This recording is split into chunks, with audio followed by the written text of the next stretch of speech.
자, 말씀으로 들어가겠습니다. 이제 여호수아가 몇 번 안 남았습니다. 다음 주로 끝날 수도 있고 한 번 더 갈 수도 있을 것 같습니다. 앞으로 한 번에서 두 번 정도 남았는데요.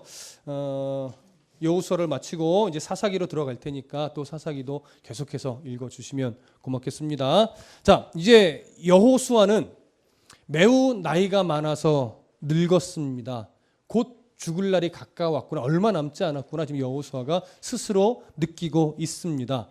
그래서 그는 죽기 전에 이스라엘의 지도자들과 또 백성들에게 유언과 같은 말씀을 남겨야만 하는 시점이 되었죠.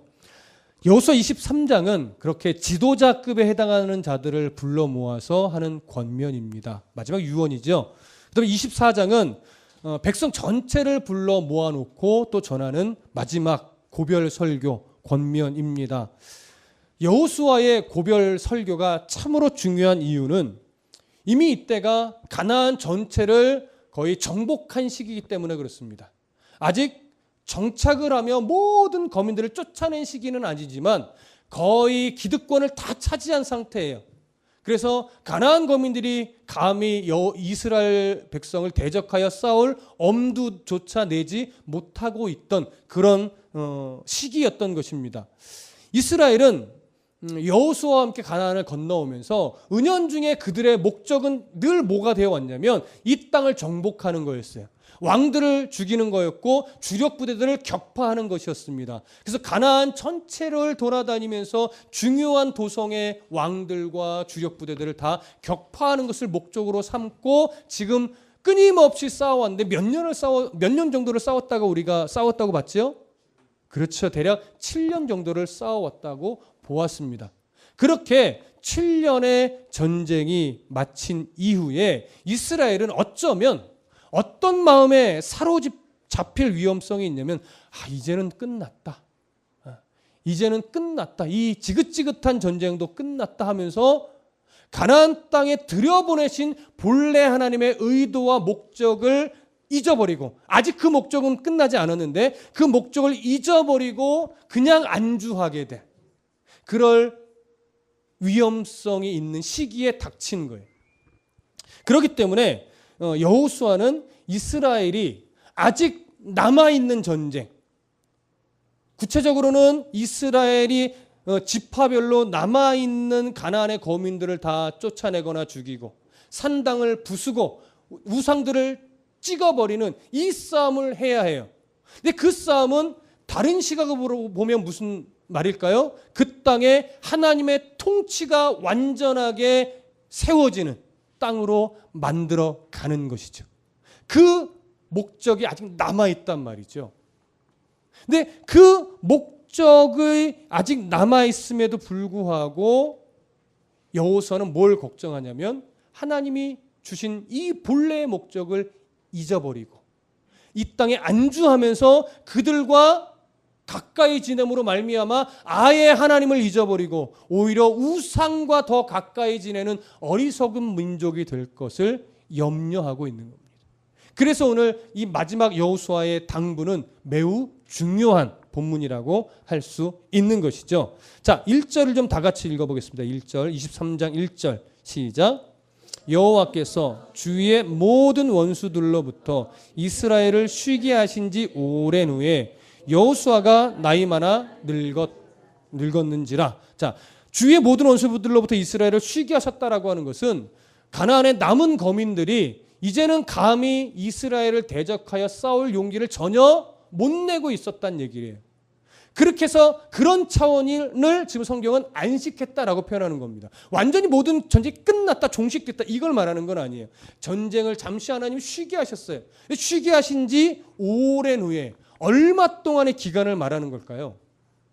정확하게 알기는 어렵지만 우리가 그냥 성경을 근거로 좀 유추해 볼 수 있는 것은 뭐냐면 가나안 전쟁이 7년 정도 걸렸습니다. 그때 여호수아의 나이가 85세였을 것으로 우리가 나름 추정을 해보았고 어떤 학자는 여호수아와 그 다음에 갈렙의 나이, 그러니까 갈렙이 85세예요. 갈렙의 나이가 85세인데 여호수아의 나이가 갈렙의 나이와 똑같이 보는 견해도 있으나 저는 그렇게 보는 것보다 여호수아의 나이가 좀 더 많은 것으로 보는 쪽에 있습니다. 그래서 대략 한 10 몇 년 정도 차이가 날 것으로 보는데, 그래서 가나안의 어떤 그 전쟁이 끝났을 무렵에 갈렙은 85세지만 여호수아는 100세 정도 됐을 것으로 보는 견해에 저는 좀 동의를 하는 쪽입니다. 근데 여호수아는 몇 세에 죽었죠? 110세에 죽습니다. 그것이 24장 29절에 나와 있죠. 한번 보실까요? 제가 잘못 본 건가? 24장 29절 함께 읽습니다. 여호수아 시작. 2일 후에 여호와의 종 눈의 아들 여호수아가 110세에 죽음에, 그러니까 이 지금 23장은 여호수아가 죽기 얼마 전이에요. 그러니까 1년 안쪽, 뭐 몇 개월일 수도 있고 몇 주도가 될 수도 있고, 뭐 정확하게 그 기간은 알 수 없으나, 그러니까 이런 것을 근거로 해서 본다면 지금 여호수아와 함께하는 7년의 전쟁이 끝나고 여호수아가 죽기 전 마지막 고별 설교는 대략 몇 년 어간으로 보게 되냐면 10년 어간 정도로 보게 됩니다. 그러니까 대략 꼭 10년이라고 못 박을 수는 없으나 10년 내외의 기간 동안 전쟁이 그치고 이스라엘은 안식했어요. 그럼 그 기간 동안 이스라엘은 뭘 하며 시간들을 보내야 했을까요? 전쟁을 준비하고 군사를 정비하고 무기를 만들고,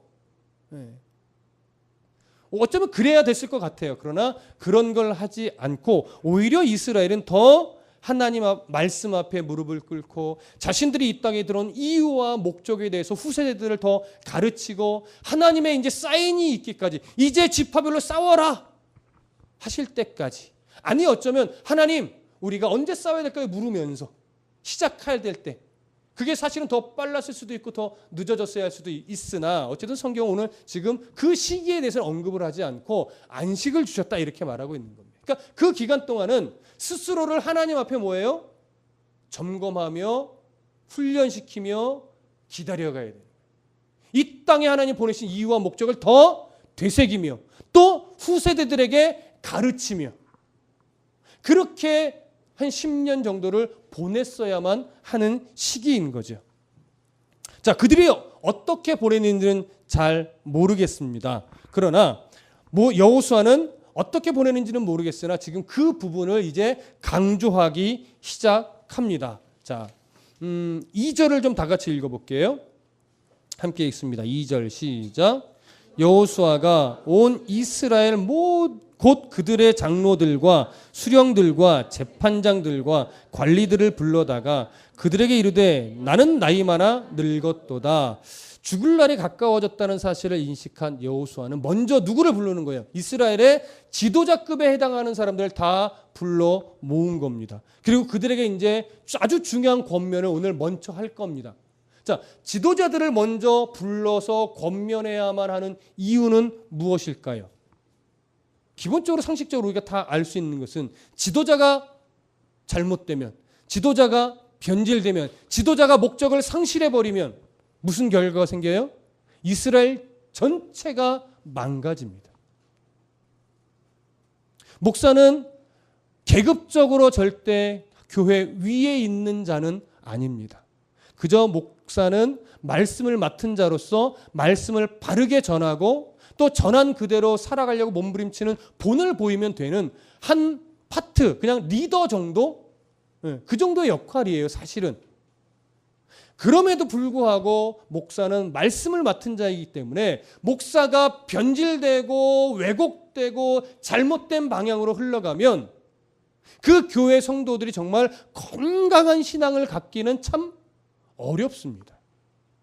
그리고 자칫 교회 자체가 어떻게 해요? 무너져버리고 깨지는 결과를 낳기도 하는 거예요. 그래서 목회자의 위치는 참으로 중요합니다. 이스라엘 민족은 그와 마찬가지로 지도자의 역할과 위치는 그래서 중요합니다. 그들이 깨어 있어야만 하기 때문에, 그들이 하나님이 이 땅에 이스라엘을 들여보내신 이유와 목적을 절대 잊으면 안 되기 때문에, 그래서 먼저 지도자들을 불러 모은 겁니다. 자, 그래 놓고서 이제 어떤 권면을 하느냐? 3절부터 5절을 한번 다 같이 읽어보겠습니다. 시작. 너희의 하나님 여호와께서 너희를 위하여 이 모든 나라에 행하신 일을 너희가 다 보았거니와 너희의 하나님 여호와 그는 너희를 위하여 싸우신 이시니라. 보라, 내가 요단에서부터 해 지는 쪽 대해까지 남아있는 나라들과 이미 멸한 모든 나라를 내가 너희를 위하여 제비 뽑아 너희의 지파에게 기업이 되게 하였느니라. 너희의 하나님 여호와 그가 너희 앞에서 그들을 쫓아내사 너희 목전에서 그들을 떠나게 하시리니 너희의 하나님 여호와께서 너희에게 말씀하신 대로 너희가 그 땅을 차지할 것이라. 자, 세 구절만 먼저 읽었는데요. 퀴즈.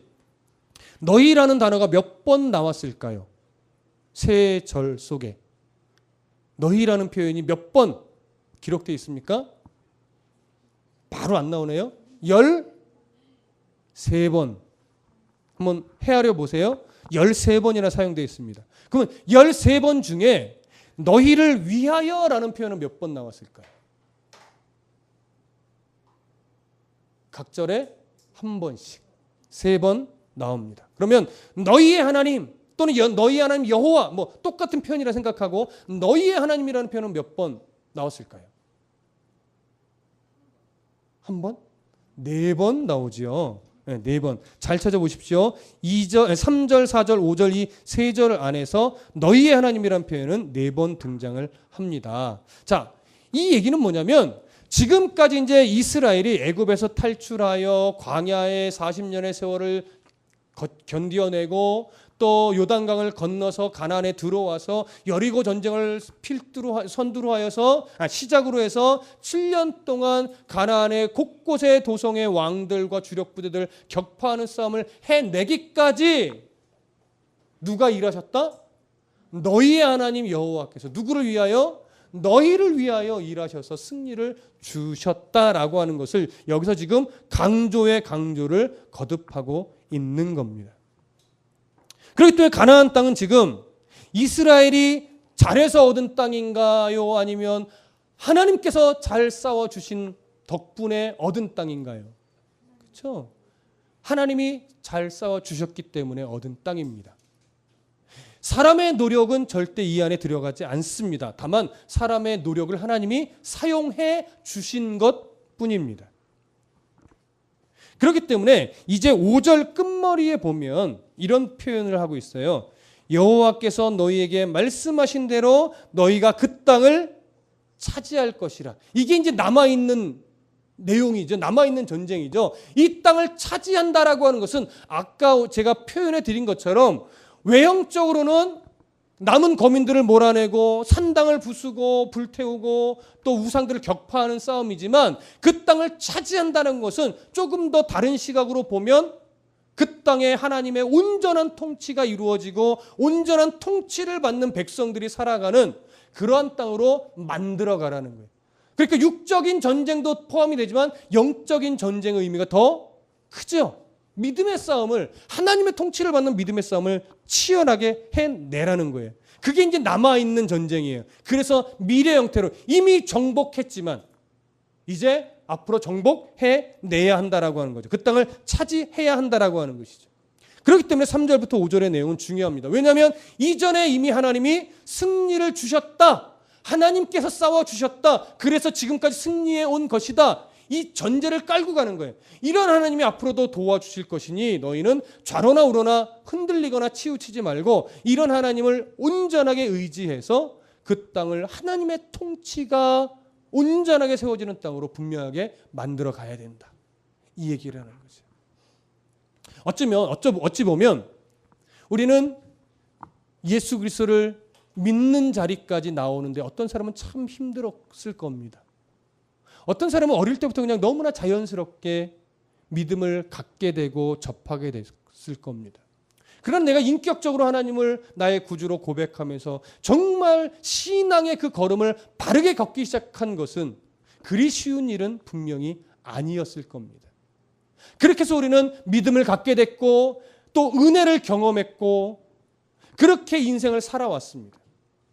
그러다가 어느 시점이 되면 내가 은혜로 살아오는데 진짜 신앙이 뭔가라고 할 때 이제 말씀에 사로잡히게 되는 순간이 와요. 그때는 교회에서 들었던 설교 말씀들, 교회에서 맺었던 관계들, 기도원에 가서 기도할 때 받았던 어떤 뜨거움들 이런 것들이 조화를 이루어가면서 내 신앙을 이렇게 끌어왔다면 이제 어느 정도가 되면 그것으로 끝나는 신앙이 아니라, 그것으로 이제 멈추는 신앙이 아니라, 말씀이 이제 방망이가 돼서 우리들의 좀 어긋난 신앙부터 잘못된 삶의 질서까지, 태도까지 다 뭐예요? 정으로 깨 부수는 순간이 와요. 그런 순간을 딱 부딪히면 뭐예요?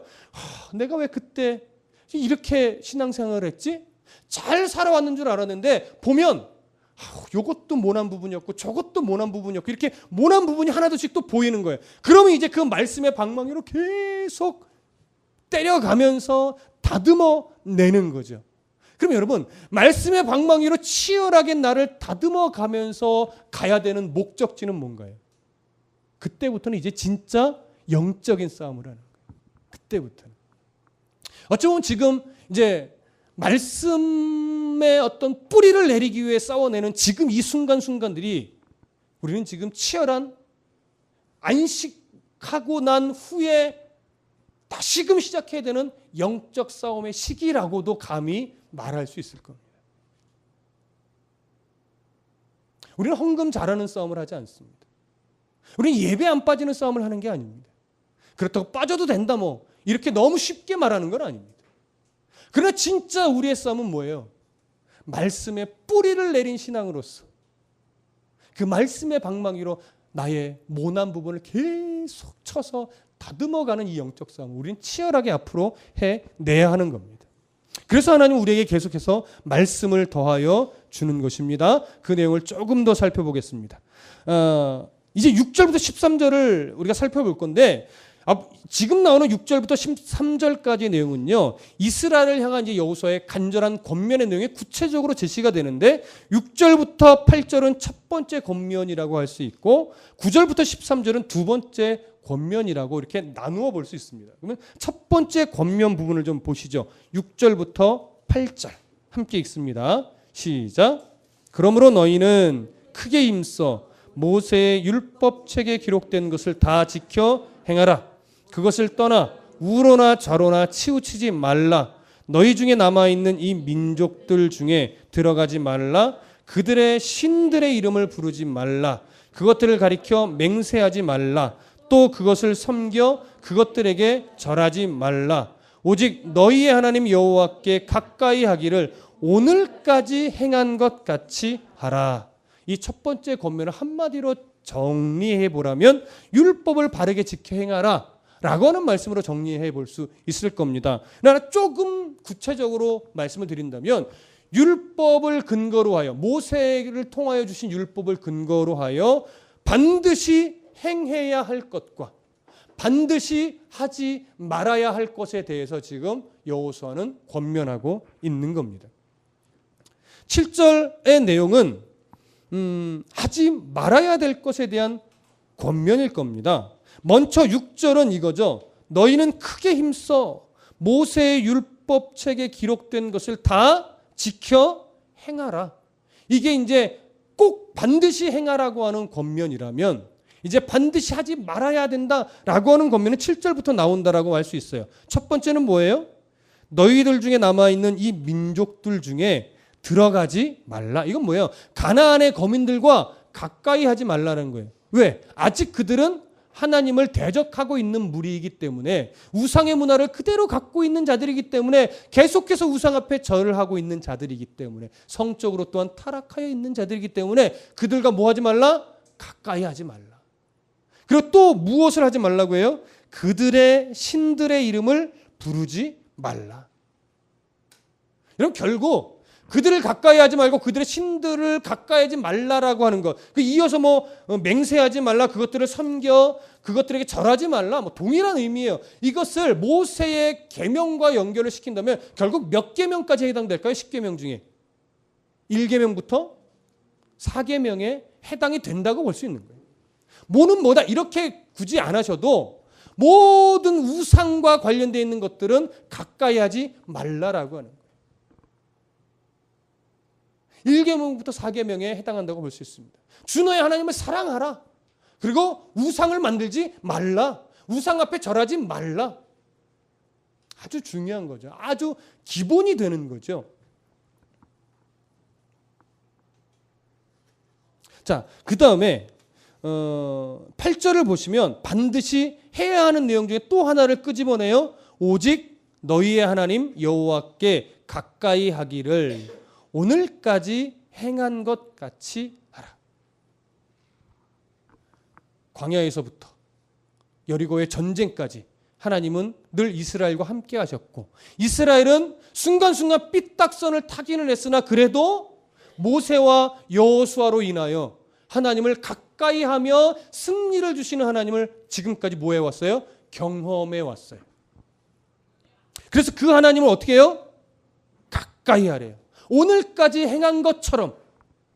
이 얘기는 잘 새겨보면요, 이스라엘이 이제 각 지파별로 마지막 중요한 싸움을 행할 때는 자칫 시선을 우상들에게 뺏길 수 있다라고 하는 거죠. 하나님의 이 땅에 보내신 목적과 이유를 잊어버리고 무엇을 보기 시작하면 삐딱선을 타게 될까요? 땅의 풍요를 보기 시작하면, 그들의 화려함을 보기 시작하면, 그들의 종교적인 어떤 열심을 보기 시작하면. 우리 종종 이런 말을 합니다. 저도 그런 표현을 종종 쓰는데, 세상을 향해서 전도를 열심히 우리가 해야 되잖아요, 사실은. 그런데 보편적인 보수적 기독교 진영이 세상 속에서 전도를 열심히 합니까? 사입이 이단이라고 일컬어지는 자들이 전도를 더 열심히 합니까? 이단들이 사실 더 열심히 해요. 그러다 보니까 우리는 종종 어떤 표현을 하냐면, 저들의 저 열심은 배워야 돼. 맞는 말이긴 해요. 맞는 말이기는 해요. 맞는 말이긴 한데 좀 위험하죠. 네. 그들의 열심을 배워야 돼라고 할 때는요, 물론 우리는 다 압니다. 우리가 믿는 하나님 앞의 신앙을 더 바르게 표현하며 바르게 전도하는 삶을 살아내야 된다고 하지만, 자칫 세상 사람들이 그걸 이렇게 오해할 수 있어요. 저들의 신앙이 더 센 것처럼 우리의 신앙은 별로 세지 못한 것처럼. 여러분, 왜 기독교 진영이 더 전도의 열심을 못 내는지 아십니까? 보편적으로. 다 그렇다는 거 아니에요? 보편적으로 왜 기독교 진영이 더 전도의 열심을 내지 못하냐면, 여러분, 우리의 전도의 열심이 구원을 이루거나 하나님 나라의 어떤 큰 상급으로 작용을 한다거나 그러지 않기 때문이에요. 예를 들어 여러분들이 전도 한 명 하면 하나님이 귀하게 보고 땅에 복을 부어주거나, 전도 10명 하면 아이를 서울대학 하나님이 보내준다거나, 전도 100명 하면 하나님 나라에 100평짜리 집을 준다거나, 만약에 이것이 실제적으로 우리 안에 피부로 딱 와닿기만 해봐요. 와닿으면 어떻게 될까요? 안 할까요?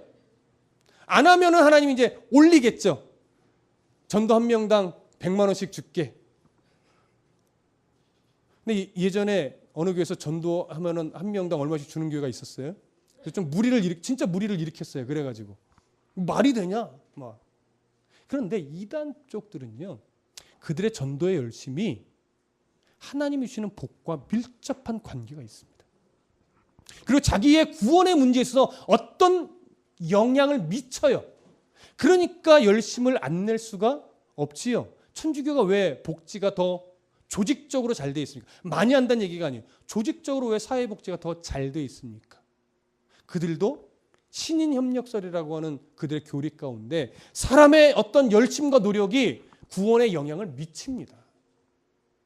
그러니까 더 많이 한다는 차원이 아니라 조직적으로 기독교보다 더 잘 돼 있고 세상에 더 잘 드러나는 거예요.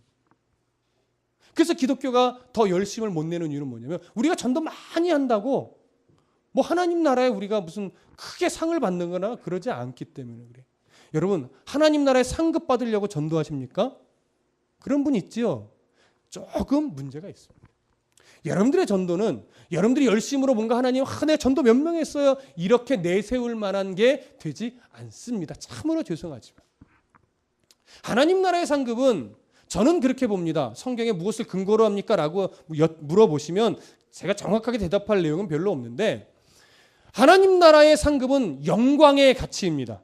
뭐 집이 얼마나 커지는 이런 식의 구분이 아니라 그 가치적인 면에서의 차이일 뿐이에요. 그런데 네가 주를 위해 얼마나 손해봐봤느냐, 즐겁게.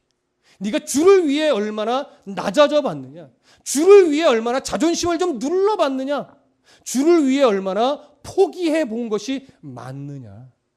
그게 하나님 나라의 상급을 더 가치 있게 만드는 거죠. 전도 몇 명 했는 자가 우리의 뭔가 퀄리티를 높이지 않습니다.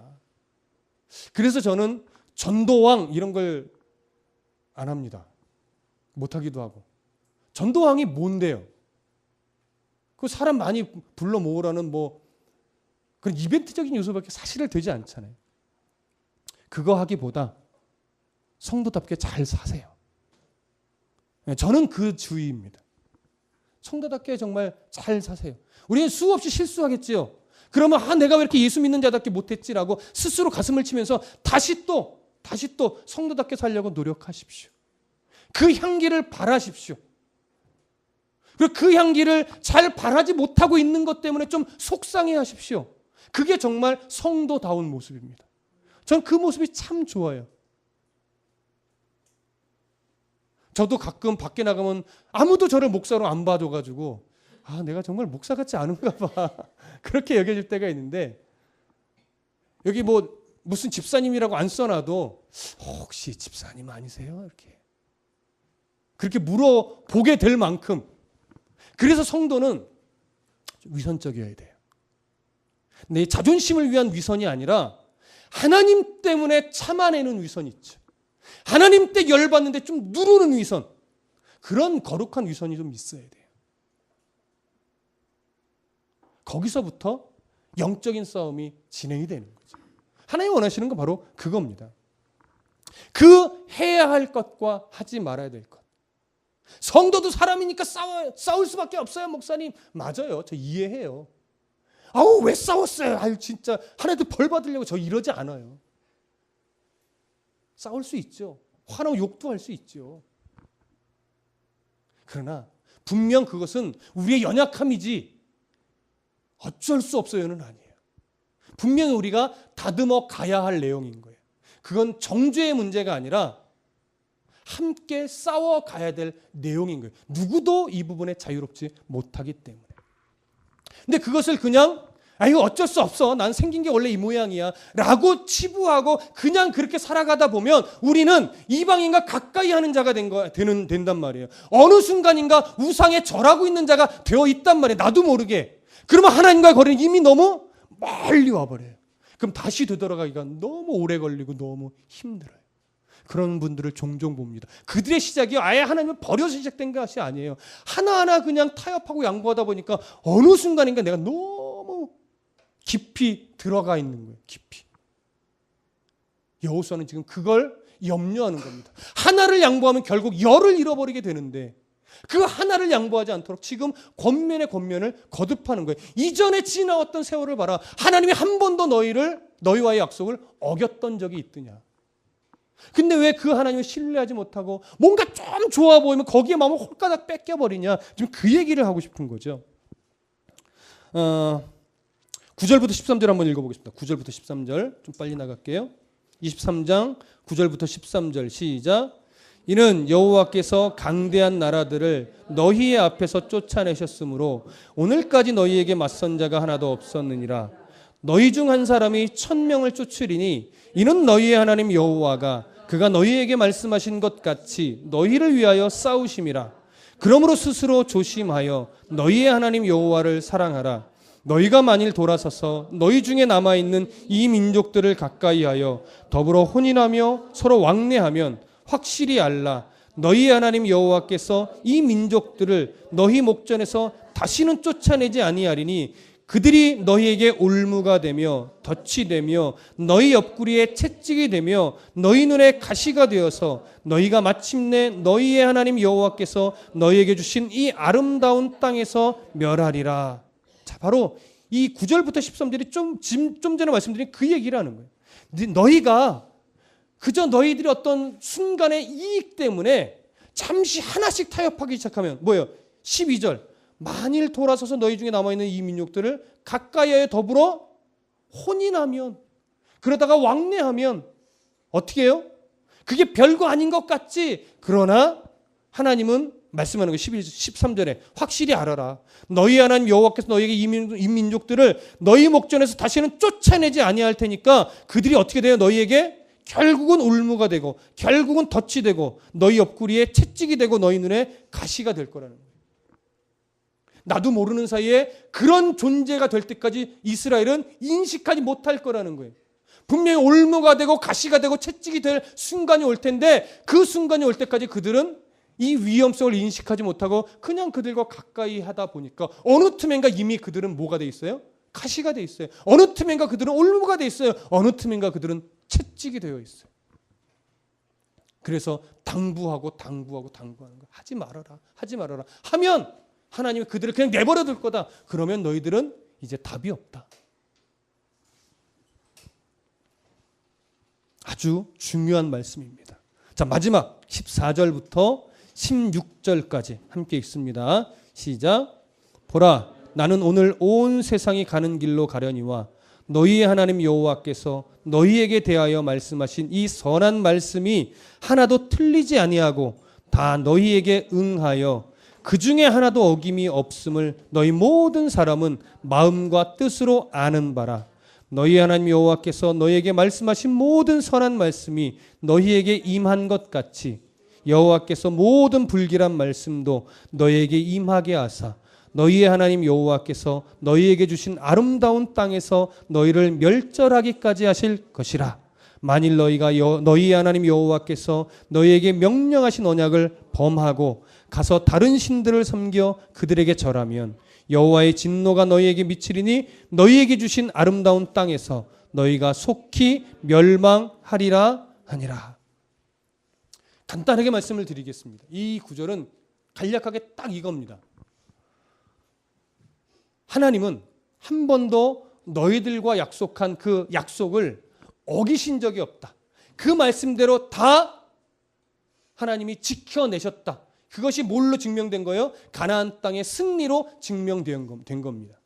그래서 이제 너희들 지파별로 곧 싸우게 될 텐데 그때가 되면 여호와를 가까이 하고 말씀을 근거로 하여 그들과 타협하거나 그들을 따라가거나 그들을 신을 절하거나 그들과 결혼하거나 왕래하거나 하지 말라. 다 쫓아내라고 하는 거죠.